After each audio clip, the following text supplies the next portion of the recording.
Harry and Meghan making their employers streaming mad. Hi, good morning. Neil Sean here in the heart of London. Thank you for joining me today. Lovely to see you. Hope we're all keeping well, careering through another week.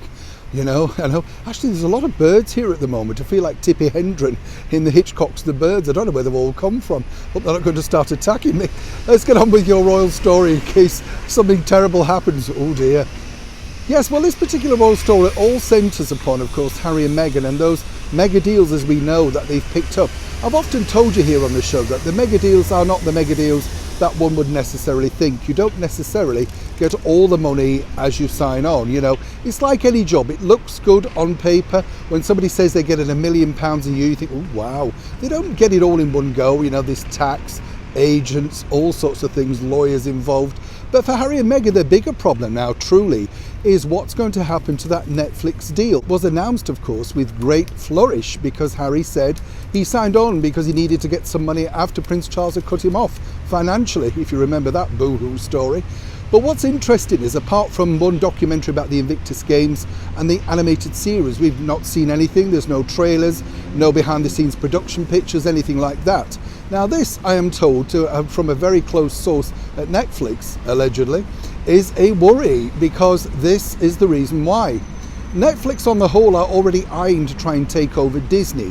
When a story like that breaks in this sort of media, if you like, it normally is to deflect away from bigger problems. And some of the bigger problems are that Netflix themselves are seeing a bit of a, shall we say, slowing down of subscribers. This is nothing to do with their product or anything like that. It's truly about how the world is. You know, we're all cutting back. People are losing jobs. They're having to account for things more. And these sort of things like streaming giants are luxuries. Yes, they save us money in the long run for not going to the pictures and stuff like that. But ultimately, you know, it is a luxury. They're basically trying to take on big streaming giants in places like India, which already have their own setup and even more successfully.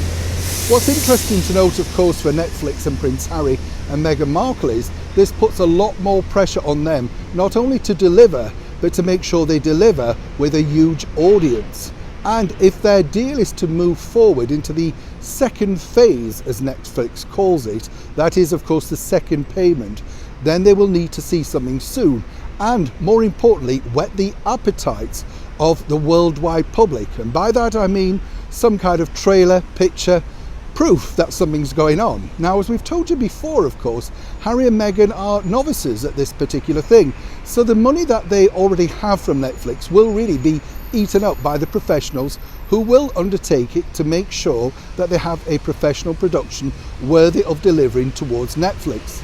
So how rich they will be from this deal remains to be seen. And more importantly, will we ever see anything?